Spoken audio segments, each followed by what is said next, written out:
आदाब, नमस्कार। The red mic में आपका स्वागत है। मैं हूं सौरभ शुक्ला। 1 दिसंबर शुरू हो गया और आज क्योंकि हम पूरे देश भर में हम सब लोग फ़ोन इस्तेमाल करते हैं, इंटरनेट इस्तेमाल करते हैं, व्हाट्सएप इस्तेमाल करते हैं, स्नैपचैट इस्तेमाल करते हैं, टेलीग्राम इस्तेमाल करते हैं। आप लोगों के लिए एक बहुत बड़ी खबर है। अब सरकार ने एक ऐसा फैसला लिया है जिसका असर हम सब पर पड़ने वाला है। अगर आप ये सब ऐप चला रहे हैं तो अभी क्या होता है, मोबाइल में सिम डाल लेते हैं, आप व्हाट्सएप उस नंबर पर डाउनलोड कर लेते हैं, टेलीग्राम कर लेते हैं और स्नैपचैट कर लेते हैं, बाकी ऐप्स कर लेते हैं। फिर भले ही सिम निकाल दें लेकिन इंटरनेट है तो आपका व्हाट्सएप चलता रहता है, आपका स्नैपचैट चलता रहता है, आपका टेलीग्राम चलता रहता है। अब ऐसा नहीं होगा। अगर आपका एक्टिव सिम आपके फ़ोन में नहीं लगा है तो आपका व्हाट्सएप, टेलीग्राम, स्नैपचैट जैसे ऐप नहीं चलेंगे। और अगर आपने लैपटॉप पर, जैसे हम देखते हैं व्हाट्सएप वेब या टेलीग्राम लोग अपने लैपटॉप या अपने कंप्यूटर पर कर लेते हैं, वहाँ पर भी हर 6 घंटे में आप लॉग आउट हो जाएंगे, आपको वापस से लॉग इन करना पड़ेगा। सरकार का दावा है कि हम ऐसा इसलिए कर रहे हैं ताकि जो साइबर फ्रॉड की घटनाएं हैं वो कम हो जाएं, ऐसा सरकार का कहना है। आपको बताएं कि फैसला शनिवार को लिया गया है, यानी 2 दिन हो गए, लेकिन खबर बहुत महत्वपूर्ण है। शनिवार को ये मैसेजिंग प्लेटफॉर्म्स को आदेश जारी किया गया है केंद्र सरकार ने। इसमें WhatsApp, Telegram, Signal, Snapchat, ShareChat, JioChat, Arattai और जोश जैसे मैसेजिंग प्लेटफॉर्म मोबाइल शामिल हैं। इनको कहा गया है कि आप एक्टिव सिम के बिना ये प्लेटफॉर्म आप ना चलने दें। इनको साफ कह दिया गया, एक्टिव सिम नहीं है तो ये ऐप्स नहीं चलेंगी। आपको ये मेक श्योर करना है कि आपकी ऐप तब चले, यानी व्हाट्सएप को कहा गया है कि आपका व्हाट्सएप तब चले फ़ोन में जब एक्टिव सिम है। अगर एक्टिव सिम नहीं है तो आपका व्हाट्सएप नहीं चलेगा, ये हम बता रहे हैं। सरकार कह रहे हैं कि इससे साइबर क्राइम कम होगा, जो साइबर धोखेबाज हैं उन्हें पकड़ने में मदद मिलेगी। और ये भी कहा गया है कि ये मैसेजिंग ऐप्स खुद तय करें कि ऐप तभी चले जब यूज़र की रजिस्टर्ड सिम कार्ड उसके फ़ोन पर एक्टिव है।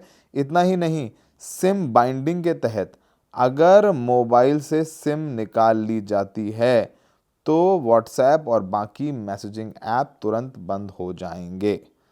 वेब ब्राउज़र यानी लैपटॉप और डेस्कटॉप के ज़रिए लॉगिन करने वाले यूज़र के लिए भी बहुत बदलाव किया गया है।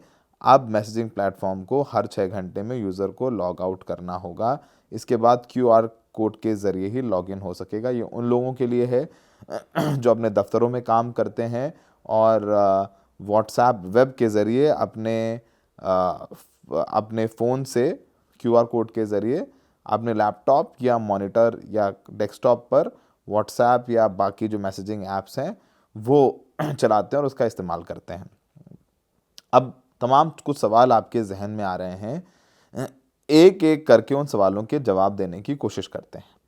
नंबर 1, तो आप अभी क्या होता है कि मान लीजिए कि आप सिम कार्ड को हटा देते हैं, लेकिन अगर एक्टिव इंटरनेट कनेक्शन है या वाईफाई है तब भी व्हाट्सएप, टेलीग्राम, सिग्नल जैसे ऐप्स चलते रहते हैं। सिम कार्ड की ज़रूरत नहीं होती अगर आपने सिम कार्ड डाल करके एक बार फ़ोन पे ये ऐप इंस्टॉल कर लिए। अब ऐसा नहीं होगा। एक्टिव सिम कार्ड नहीं है तो ये ऐप नहीं चलेंगे, यानी वाईफाई से या किसी के आपने फ़ोन से इंटरनेट ले लिया ना, ऐसा नहीं होगा। अब क्या फ़र्क पड़ेगा नए बदलाव के बाद मोबाइल में इन ऐप के इस्तेमाल पर, क्या फ़र्क पड़ेगा ये भी हम आपको बताने की कोशिश करते हैं। अगर नंबर एक्टिवेट होने पर ही इन ऐप्स का प्रयोग किया जा सकेगा, यानी सिम बंद तो ऐप भी बंद, ये नंबर आप दोबारा अलॉट कराएं या नया नंबर लें, बंद हुए ऐप्स पर इसे दोबारा रजिस्टर्ड करना होगा। कुल मिलाकर यूज़र को ऐप चलाने के लिए अपना नंबर चालू रखना होगा। इसे सिम बाइंडिंग नियम भी कह सकते हैं। साइबर फ्रॉड को कम करने, साइबर अपराधियों को पकड़ने की मुहिम के तहत ये फैसला लिया गया है। क्यों किया गया, हमने आपको बताया है कि अभी जारी फीचर टेलीकॉम साइबर सिक्योरिटी के तहत ये फैसला लिया गया है। और क्योंकि आपको पता है कि देश के बाहर से साइबर फ्रॉड करने के लिए इसका गलत इस्तेमाल किया जा रहा है। देश के बाहर से लगातार सिम बाइंडिंग से स्पैम, फर्जी कॉल और ठगी पर लगाम लगने की उम्मीद है। ऐसा सरकार को लगता है कि ऐसा हो जाएगा। अब लैपटॉप, डेस्कटॉप यानी वेब लॉगिन पर कैसे चलाए जाते हैं। इस समय व्हाट्सएप, टेलीग्राम जैसे मैसेजिंग ऐप्स एक बार मोबाइल से लॉगिन कर लेते हैं आप, उसके बाद शुरू में फ़ोन पर OTP या QR कोड से स्कैन करते हैं और अब वो आपके लैपटॉप या डेस्कटॉप पे दिखने लग जाता है। उसके बाद बिना सिम कार्ड के आपके लैपटॉप पर और आपके डेस्कटॉप पर ये सारी ऐप्स चलती हैं। यानी फ़ोन हट जाए, बंद हो जाए, फ़र्क नहीं पड़ता, आपका व्हाट्सएप वेब या टेलीग्राफ वेब सब चलता रहेगा आपके लैपटॉप पर और डेस्कटॉप पर। तो आप समझिए कि मैसेज भेजने, रीड करने में कोई दिक्कत नहीं होती है। इसीलिए अब नियम हो गया कि 6 घंटे बाद आप लॉग आउट हो जाएंगे। आपको 6 घंटे बाद अपने आप को वापस से लॉगिन करना होगा, ताकि कोई गलत इस्तेमाल ना कर ले, आपके सिस्टम पे कोई बैठा हुआ है या लैपटॉप किसी को चोरी हो गया। बहुत सारी चीज़ें होती हैं जिससे बचने के लिए फ़ैसला लिया गया है। तो कौन सी ऐप्स पर ये असर पड़ेगा, हमने आपको बताया। Messaging apps, WhatsApp, signal, telegraph, Snapchat, ये तो ज़्यादातर वो पॉपुलर ऐप्स हैं जिनका इस्तेमाल यूज़र्स अपनी ज़िंदगी पे करते हैं। लगभग जिन भी ऐप्स पर OTP के ज़रिए या आपके क्लाउड के ज़रिए, लॉगिन के ज़रिए इंस्टॉलेशन होता है, वो सब प्रभावित होंगे, जिसमें कॉलिंग, मैसेज पे तस्वीरें, वीडियो जो भी शेयर करते हैं, ये सब सारे काम होते हैं वो सब इससे इम्पैक्ट होंगे।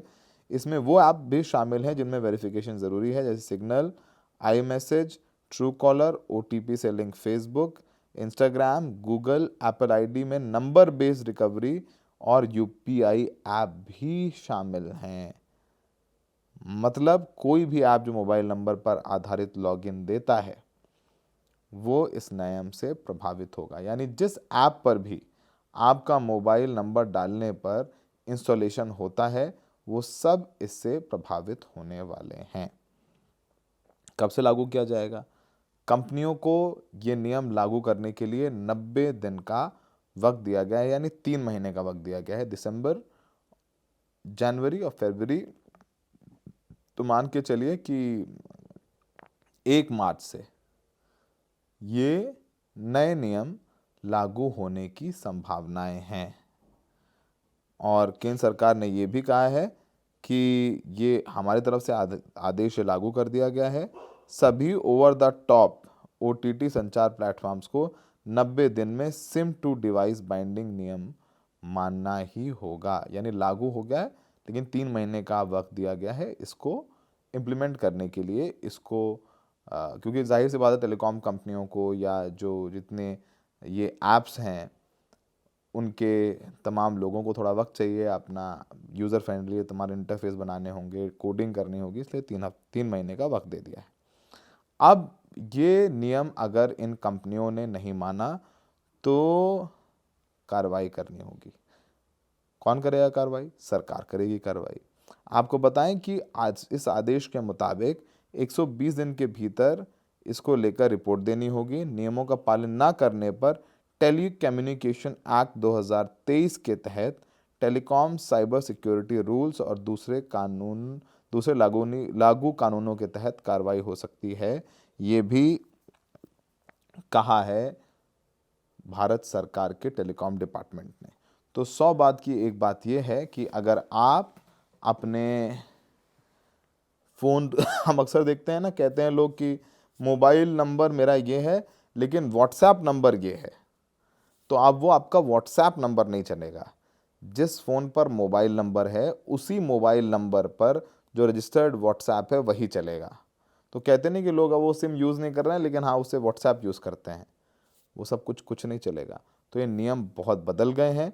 हम चाहते हैं कि आप सब लोग इस बारे में जानें और उस हिसाब से अपने को तैयार कर लें। अगर आप एक फ़ोन से कॉलिंग करते हैं, दूसरे फ़ोन पर आपने किसी दूसरे नंबर पर से जब वो बंद हो चुका है उससे आप स्नैपचैट या व्हाट्सएप या इंस्टाग्राम यूज़ करते हैं तो वो अब नहीं चलेगा। एक्टिव सिम डालिए और इस्तेमाल करिए। वैसे दिक्कत वाली बात है नहीं, लेकिन पहले आपको सहूलियतें दी जाती हैं फिर नियम बदल दिए जाते हैं, ये भी एक सच्चाई है। तो हम लोग उपभोक्ताओं से संबंधित खासकर साइबर, टेलीकॉम, आधार, ये वो चीज़ें हैं जो आपकी रोज़मर्रा से जुड़ी हुई चीज़ें हैं। तो इनको लेकर के अपडेट्स लाते रहते हैं। अगर ये अपडेट्स पसंद आ रहे हैं तो आप प्लीज़ प्लीज़ अपने दोस्तों से, अपने घर पर, अपने कलीग्स के साथ इसको शेयर करिए ताकि द रेड माइक देखने वाले समझदार, जागरूक और सबसे पहले खबर जानना तो एक अलग बात है, खबर को समझना भी एक बात है। सबसे पहले खबर को समझें और दूसरों को भी समझाएं। हमें देखने के लिए बहुत बहुत शुक्रिया।